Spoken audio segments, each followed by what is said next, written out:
Hi there, welcome.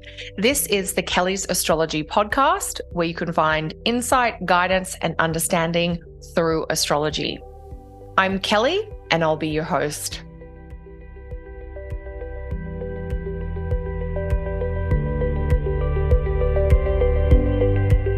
Hey there, everyone, and welcome to another episode of the Kelly's Astrology podcast. In today's episode, I am going to answer a few listener questions. So we have a variety of questions that are always coming in via, various comment sections for the podcast. And every now and then I want to grab a few and answer those questions live so you can all get the benefit of the questions. Before I dive into those questions and my answers today, I want to make sure that you know about my once-a-year group mentoring program, which kicks off in August. Now, this is designed for intermediate or senior students of astrology or new astrology practitioners. The intention of group mentoring is to give you support and guidance on how to set up and grow your astrology practice, and also to make space for you to practice your chart interpretation and predictive astrology skills.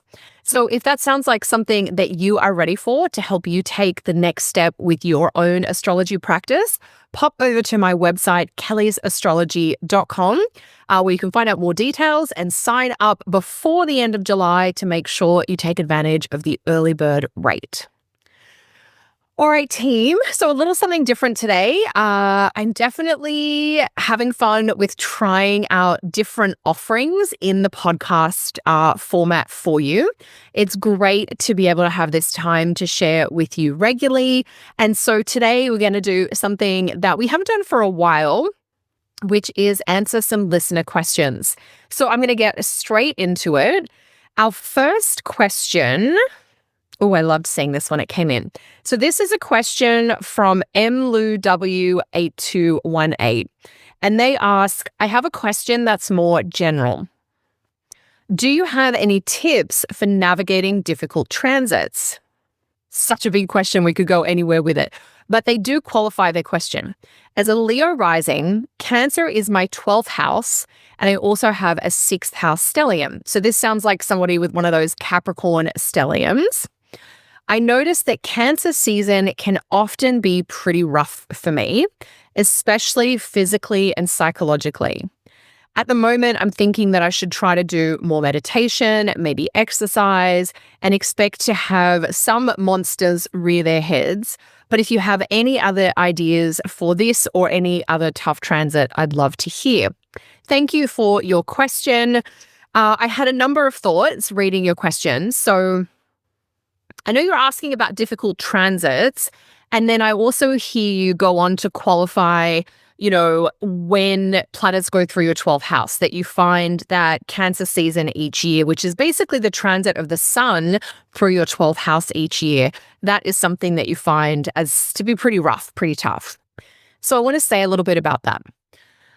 The reason I had such a fun response to your question is that years ago, I wrote a blog post called The Simplest Transits, and it's still available on my website.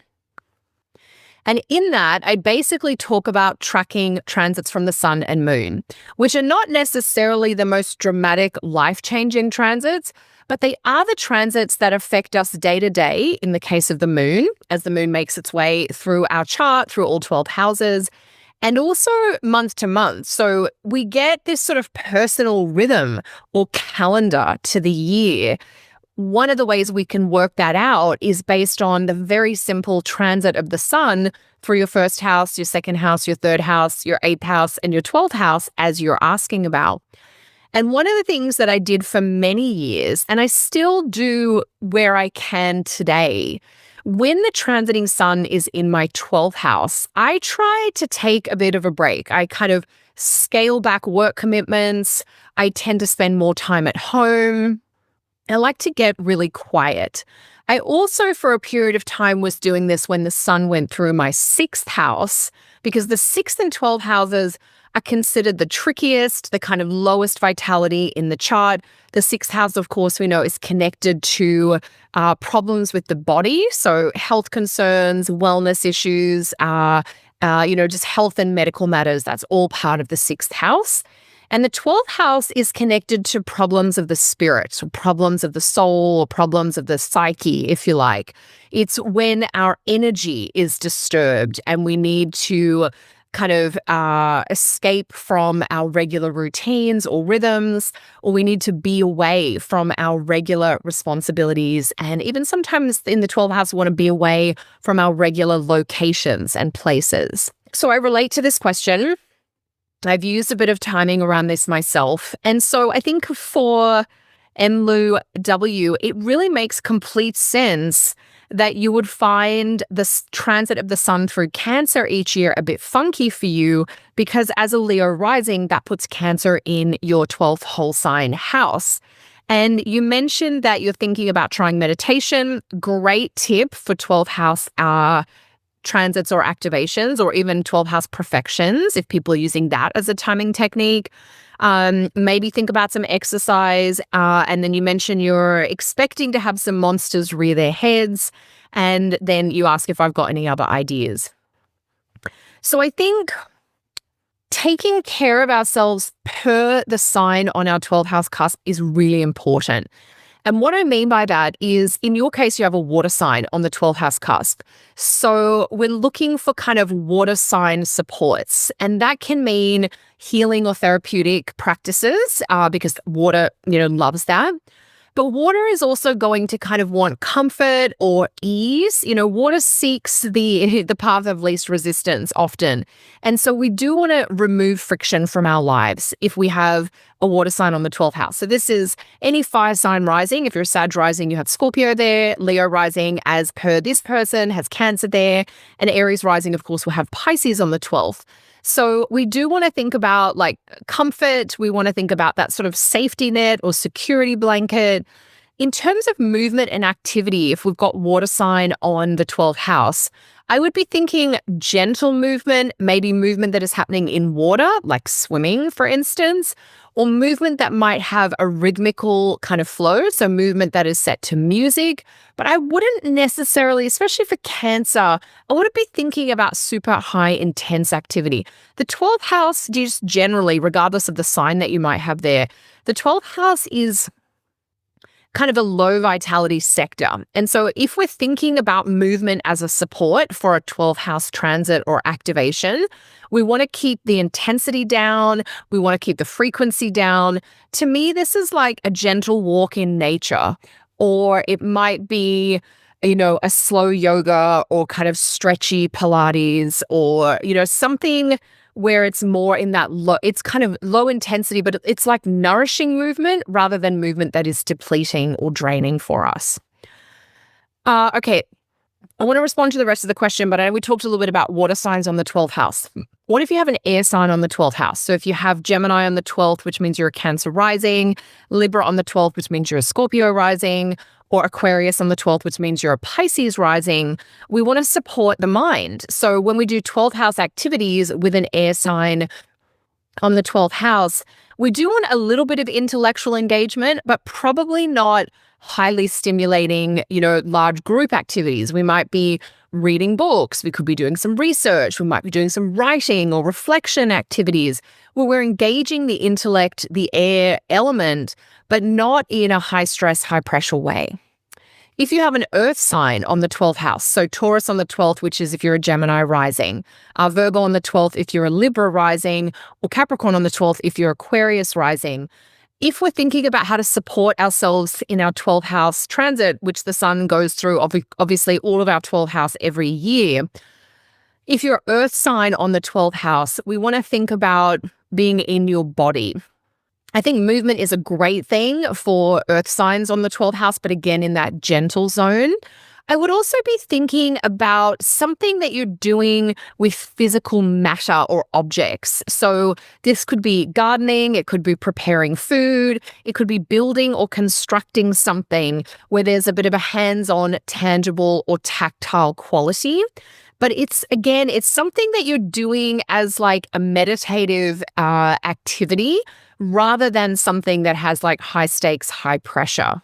So for me, I think, earth signs on the 12th, I'd be like, get into nature, get into the garden, maybe get into the kitchen and do some food, cooking of food from scratch, like pull out a recipe or something.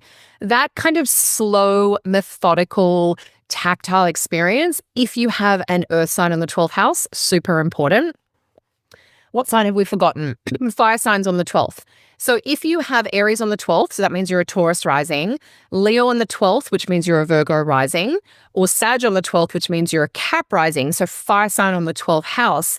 If we're thinking about how to support that for you, you definitely are going to want some physical activity. Maybe you want to go climb a mountain or do an intensive hike or, bushwalk or something. Probably the fire signs on the 12th house is the one group of signs where we could have activity that's a little bit more intensive, because for fire on the 12th house, movement itself can be meditative. So movement that kind of takes you away. Maybe you are going on this hike or you're going on a camping trip, something that you're away, but there is an activity away from your regular place, if you like. The other thing is that fire signs are signs that are considered the element that is closest to the divine, because fire always moves upwards.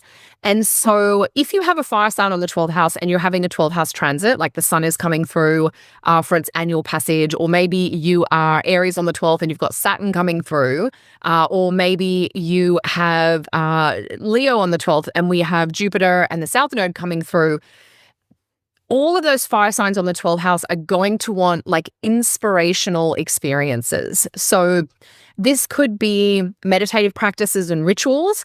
It might be like a dedicated retreat activity where there is that reflection that is uplifting.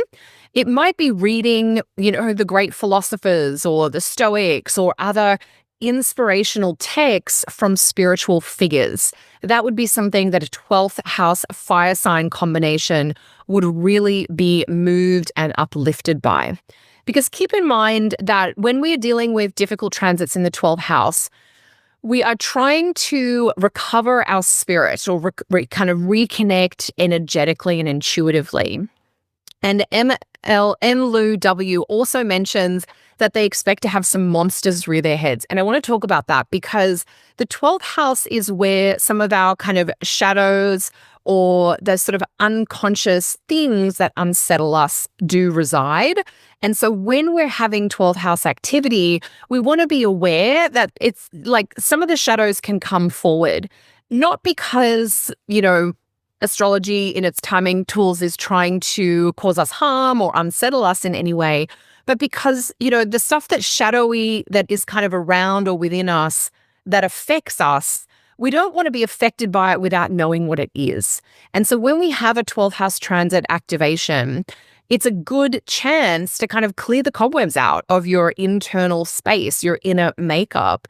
And that may be that there is like a hidden kind of fear, remnants of past pain or old events that are lingering. They can kind of resurface. And the intention is that we can sort of interact with them in a way where we might be able to heal or integrate or release whatever is lingering from the past so that we can clear that as so it's not a thing that affects us going forward. So sometimes when we get 12th house activations, we pull back from regular everyday activities, experiences, even locations, places. We pull back to be with our inside self, whether it is like the monster within or whether it is just restoring our spirit. Often the two go hand in hand. As we kind of slay the inner dragon, we can recover our spirit. It's like that thing I was always afraid of. It's just not what I thought it was, or it's not now what it used to be. And I can be freed from it, basically. So hopefully that gives some tips and thoughts for Enlil W and anyone else who might be thinking about how do I navigate that time each year when the transiting sun comes through my 12th house. So for each of us, we know it's at least 4 weeks a year where the sun kind of energizes and lights up our 12th house in our chart. Now, for those of you who want more of a deep dive on the 12th house, I have done a series of webinars. One is called Diving into the Darkness, and it's about exploring the 8th and 12th houses. Another one is about planets in the 12th house, which is literally what it says, running through people who have planets in the 12th house and what this really looks and feels like for their lives. And then the final part in this series on the 12 houses webinars is when I look at the ruler of the 12th house, so we can see how 12th house themes might be connected to other parts of our chart in life. So we'll link the webinars below, and whether Emlu W or anyone else wants to go further with 12th house explorations, those webinars will take you deep. That is more than 4.5 hours of teachings on the 12th house there. Okay, our second question is from Chandan Badan. I hope I'm saying that okay. And Chandan is saying, I'm curious about July and the following months, starting in July, where we will see everything move into fire and air signs. How would you say this would impact natal charts that have heavy fire and air emphasis? And also, what kinds of themes are we like to experience collectively? Juicy question, for sure. I think I'll just say something brief about the collective, and then I really want to dive in to what this might look and feel like in different kinds of charts. So collectively, fire and air are both hot signs, and they combine to, the air feeds the flames of the fire, so to speak. And so we're seeing this sort of quickening, this energizing, this highly activating, and maybe a little overstimulating energy coming in collectively. Collectively, we are also in the waxing or opening part of our current longer Jupiter-Saturn cycle. And so it feels as though the collective pace or the pace of social development in society is accelerating, because that's kind of what the planets are indicating. We have fast-paced creative and technological advancements. Our kind of human psyche is really not able to keep up with the amount of changes that are taking place in a short space of time. So collectively, it feels like, the ethers are being whipped up. The mood of the people is being activated and stimulated. Some people are coming together because they're motivated around a collective goal for the common good, and they're pursuing that. So people who are collaborating around climate change issues or around social justice issues or around wealth inequality issues. We're seeing some of these movements come forward, and there are many other movements that will be coming forward. There's just a few to mention here as an example. But we also have people coming together around a wide range of ideas. So this idea of, finding people who share passion, fire, for the same ideas and interests, air, that you do, and then forming a collective to pursue that is part of this. But when we get the winds whipping up the ether, think about what wind does to a fire. It fans the flames and it makes it bigger. And that also means that collective anger is something that's getting bigger as well. The heat here is the energy is rising, and some people are channeling that into productive and constructive progress and momentum and change. And some people are coming together just to be angry together about the same things. So these are parts of the kind of common collective experience over the next 12 to 18 months, as we have Jupiter plus Saturn and the outer planets all going through fire and air signs. I say 18 months because we also have the nodes in fire and air signs until early 2028 as well. Okay. And then the other part of the question, how would this impact natal charts with heavy and fire emphasis? So the simple general response to that is that if your chart is more fire and air emphasis, like your rising sign, your most important planets, maybe all of your planets are in air and fire, what it feels like is it feels more familiar to you. It feels like everybody else is now starting to be on a vibe or an energetic level that you are always existing at or with. And so that can be especially motivating or inspiring or uplifting. Even if your chart is the opposite, if your chart is heavy on the earth and water, which is more my chart, what we're going to experience is that what's happening in the collective space isn't as familiar to us, but we can't help but be swept up in the energy of it all. And so all of us are kind of like, what do I want to do with this kind of drive or enthusiasm or motivation? Some of us already have a lot of that and we're going to move really quickly. Some of us don't have a lot of that air and fire, and we're going to be able to move a little more quickly than we typically would. So that's something to keep in mind. But I wanted to go even at a more specific or personal level, because I do think that different kinds of charts will be responding to this differently. So if your chart is really strong in fire, then, the main kind of themes are Jupiter, Saturn. We've got Neptune for an ongoing point of view, but I'm going to say something about Neptune different in a moment. Jupiter in Leo, very helpful for fire placements and air placements because of the aspect patterns that Jupiter and Leo will form. So Jupiter and Leo, of course, conjunct planets in Leo, but trine placements in Aries and Sagittarius, sextile placements in Gemini and Libra. Jupiter and Leo is opposing placements in Aquarius. Still, an opposition from Jupiter is going to be considered helpful. And squares from Jupiter can be a little helpful and energizing and uplifting too. So Taurus and Scorpio, even though they're not fire and air, can still get some benefit from Jupiter in Leo. Saturn in Aries, a little bit of a different kettle of fish because Saturn is a different planet, different, planetary energy to Jupiter. And so even though we're thinking a lot about planets coming into fire and air signs as a collective vibe, when I'm working with clients at the personal level, it's not, Saturn's influence in Aries is not restricted to the fire sign of Aries. Saturn in Aries is definitely having a strong impact on anyone who has planets in Aries, but Saturn is in Aries by transit also has a strong impact on planets in the other cardinal signs. So Saturn in Aries is having a strong transit impact on planets that are in Libra and on Cancer and Capricorn placements as well. And so even though Saturn's in a fire sign, which is definitely contributing to the collective, when I'm working with my clients, I'm talking to a lot of people who are having major Saturn transits to their placements in Cancer or in Capricorn or in Libra. And that's just as important at that individual, very personal chart level. And so similarly, Uranus, Neptune, and Pluto, even though when we're considering the collective vibe, looking at them in air and fire signs, collectively is important, coming down to the individual level in terms of how I think about these planets might be affecting me personally, my loved ones, and how I work with students and clients. I'm actually thinking about Uranus plus mutable. I'm thinking about Neptune plus cardinal and Pluto plus fixed. And what that means is I'm thinking about how are all the mutable signs of all elements being affected by Uranus in Gemini. So Uranus in Gemini is going to conjunct planets in Gemini. It'll square planets in Virgo and Pisces, and it's going to be opposing planets in Sagittarius. So even though there are signs of all different elements in there, they're all getting very strong Uranus activations from Uranus in Gemini.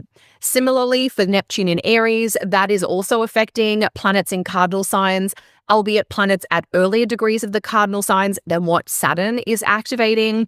And of course, the fixed signs are not left out of this. Pluto in Aquarius is affecting placements in Taurus and Scorpio and Leo, as well as planets in Aquarius. So part of my response here was just to kind of flesh out, yes, we want to think about this collective quality of fire and air, the fast-paced development, socially, in terms of culture, creatively, technologically, politically, on all levels, basically. And when we come down to the individual level, even if you don't have a lot of fire and air in your chart, you can still be activated by different things that are going on. Further resources for people who might want to get into this, if you're particularly interested in the Saturn transits, maybe you have a lot of planets in cardinal signs, you are going to want my webinars on Saturn transits to the planets, which takes a look at transiting Saturn, aspecting each of those visible original planets with lots of tips on how to work with that and how to manage that. If you're just interested in understanding transiting Saturn through the houses, like now that Saturn is in your Aries house, what is this going to mean for the next 2 years? I have a separate webinar called Saturn Transits Through the Houses, which goes through tips for Saturn going through each of the 12 houses. For Uranus transits, I actually just wrote a blog post using the example of transiting Uranus in Gemini, aspecting the Saturn placement for anybody who has Saturn in Virgo, Saturn in Gemini, Saturn in Sagittarius, and Saturn in Pisces. So if you have Saturn in a mutable sign, one of the most important transits I work with clients is, are we having transiting Uranus make one of those more dynamic aspects to natal Saturn? And if you are Saturn in a mutable sign person, you're coming up for that over the next 7 years at some point. And in the free blog post on Uranus in Gemini transits to mutable Saturn, I run through what to expect, how to work with it, and also some dates for those of you who have Saturn in the early degrees of a mutable sign. I give you the timelines for that. Okay, so thank you for your question. Hopefully that's given you a few ideas about the fire and air signs. I'm in the middle of putting my weekly forecasts together for my private membership. And I just want to point out that in July, we do have this real emphasis on fire and air. I mean, it's ongoing from July, but in July, we have Mars in the mix as well. Once we get to around the 11th of August, Mars moves into a water sign, which is going to cool things down a little bit. I know Mars is not going to be able to balance out Jupiter, Saturn, and the outer planets, but it does take a piece of that intensity off. But nonetheless, you are spot on, Chandan, that for the next 12 to 18 months, we have this excess of major planets in fire and air signs, and things are being whipped up, moving quickly, that sense of adventure, willingness to take risks, to kind of roll the dice and see what happens. Fire and air are forward-looking, and they are willing to kind of go for it. So maybe that's a message that you or someone else listening needs to hear today. It's okay time to give things a shot. All right, next question. We are going to take a little look at this question that says, how do you interpret a chart? So this is from Angela M, 1702. And Angela says, how do you interpret a chart where the signs are housed in their opposing traditional houses? I especially have trouble with first house Libra, seventh house Aries. Thank you. So this is a great question because it gives me an opportunity to clarify how I work with astrology and hopefully help with some confusion that Angela is having and some of you might also be having. So in very recent times relative to the history of astrology, this approach to understanding a chart that is called maybe the natural wheel or the natural associations has come to be very popular. And I think that's what's being referenced here, where, Aries is associated with the first house or Libra is associated with the seventh house. In traditional styles of astrology, we don't actually practice like that. And up until maybe 100, maybe 130 years ago, most astrologers didn't practice like that. That's what I mean by how new it is. Remember, astrology itself is about, as we practice it today, recognizably, is about 2,500 years old. So in the last 100 years, this one thing has become really popular, and it's kind of a simplified sort of ABC style of astrology. I always encourage students to leave that behind as they are dedicating themselves to more serious studies of a chart. What you learn when you dive into studying astrology is that each of the 12 houses has a set of qualities and traits and characteristics, a quality of energy that is unique unto itself. So what that means is the first house is about your identity, your personality, it's about your body, it's about how you meet things. That's what the first house, there's some basics about what the first house is about.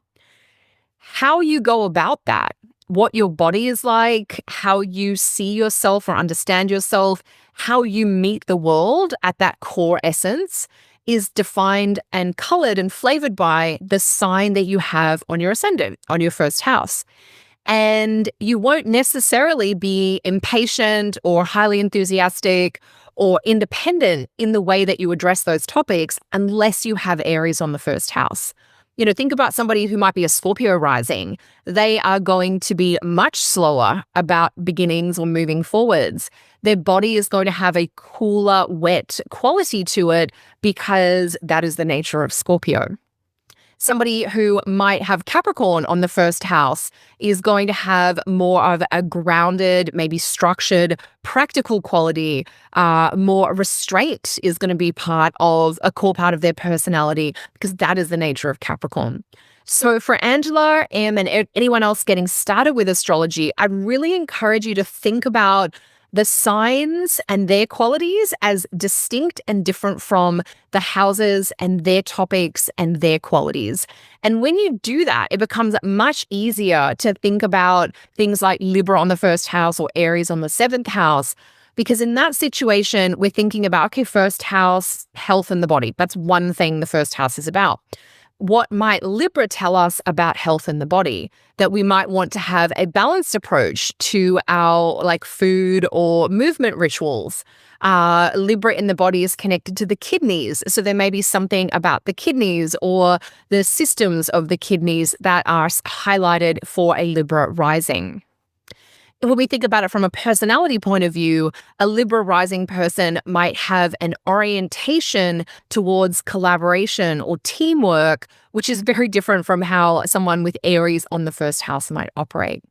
And then if we think about the seventh house as a part of a chart that describes relationships or primary partnerships, significant other people, if we have Aries there, it's actually telling us that when it comes to relationships, we want that independent energy or that more active energy, that fire sign Aries, to be a part of our relationships. We either want a partner that we can go and do physical activity with, or we want to have a partnership with someone where each person's independence and autonomy is really supported.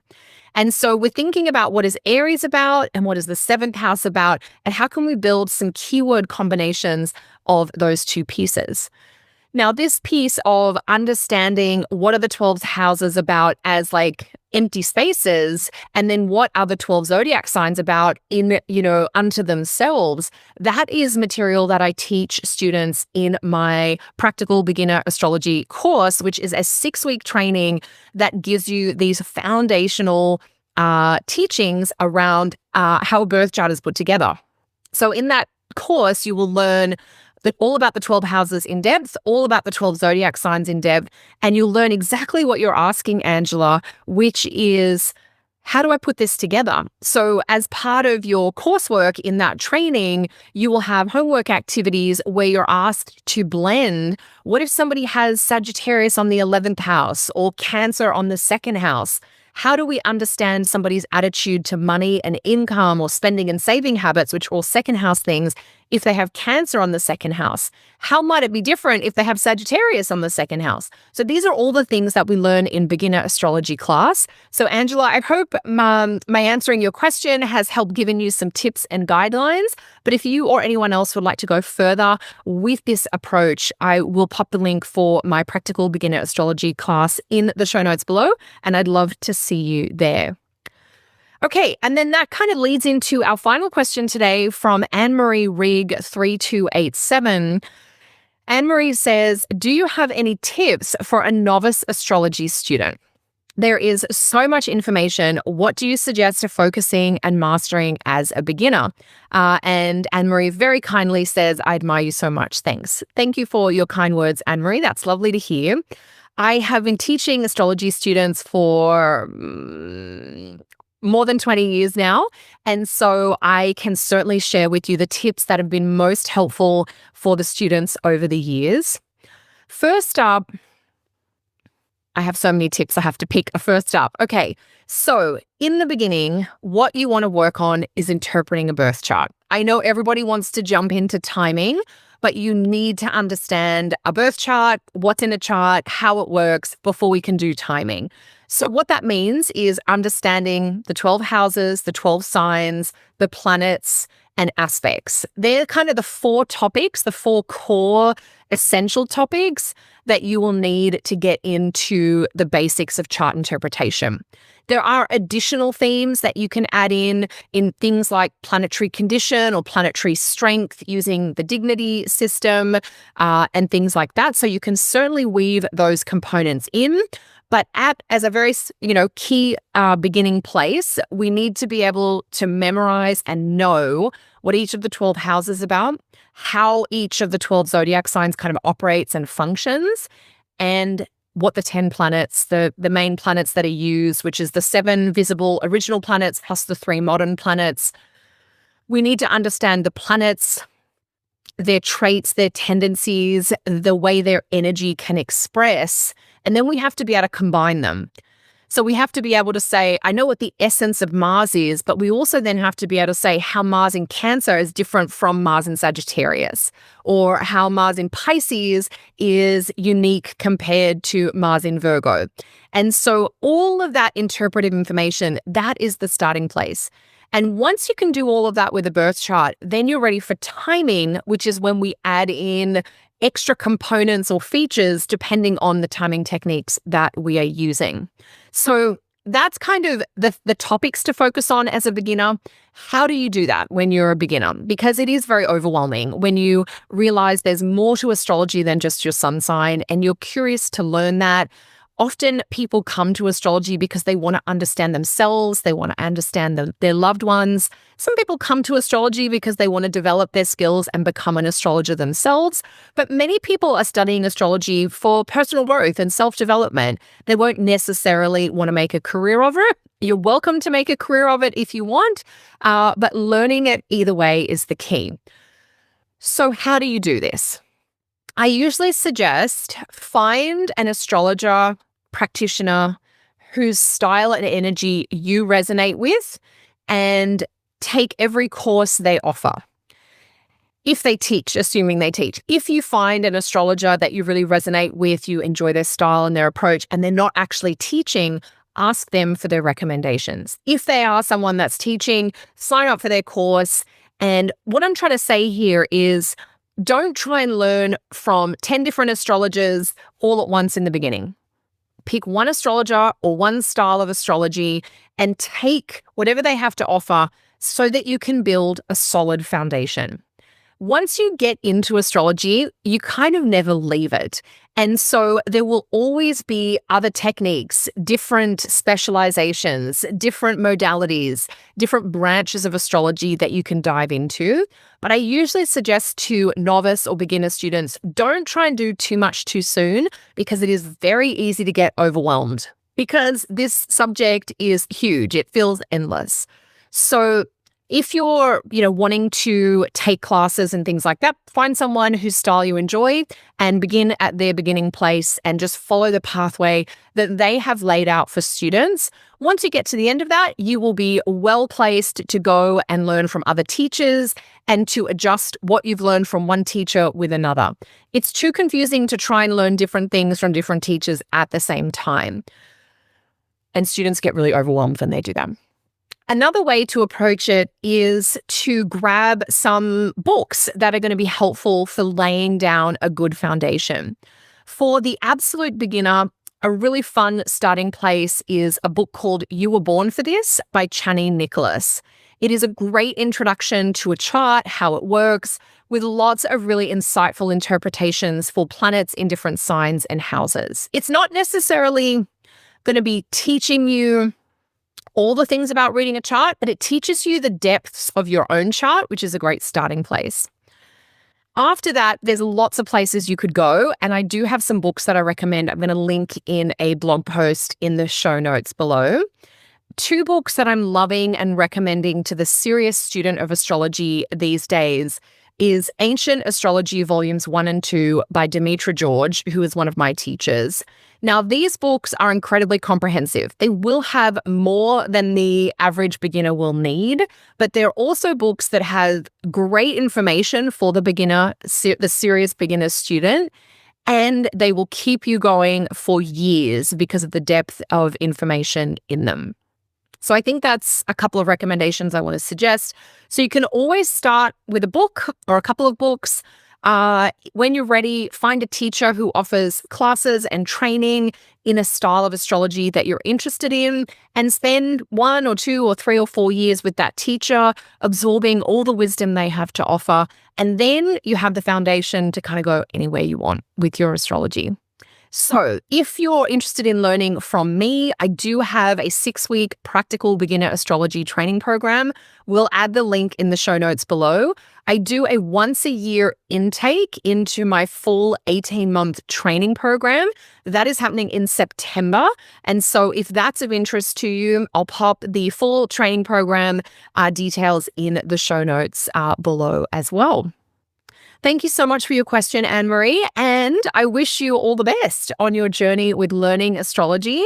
It is incredibly rewarding. I started studying astrology as a child, very weird, very different from the family I grew up in, and I have been very lucky and blessed to have been able to dedicate my career to this wonderful craft. I know that studying astrology is incredibly rewarding. It is very affirming. It also creates more compassion, and it can be a potential career path in the future if that's what you're interested in. But even if we don't go to that level, learning astrology helps us understand ourselves and our loved ones better. And who doesn't want to have a better understanding of the people around us? So thank you to everyone who shared their questions today. Hopefully me answering these questions has given you some insights into the different ways that I think about astrology and charts and timing and some of the different things that we can be doing, even at that week-to-week, month-to-month level. I always appreciate you listening and following along on the podcast. So if you are enjoying it, please hit the bell or the button or the subscribe option so that you can get notifications when future episodes drop. All of my courses and classes are posted over at kellysastrology.com. So if you need anything from today's episode, pop over there. Thanks so much for joining me this week, team. If you have questions that you would like me to consider in a future episode, pop them in the comments section below. All right, that's it from me. Until next time, take care.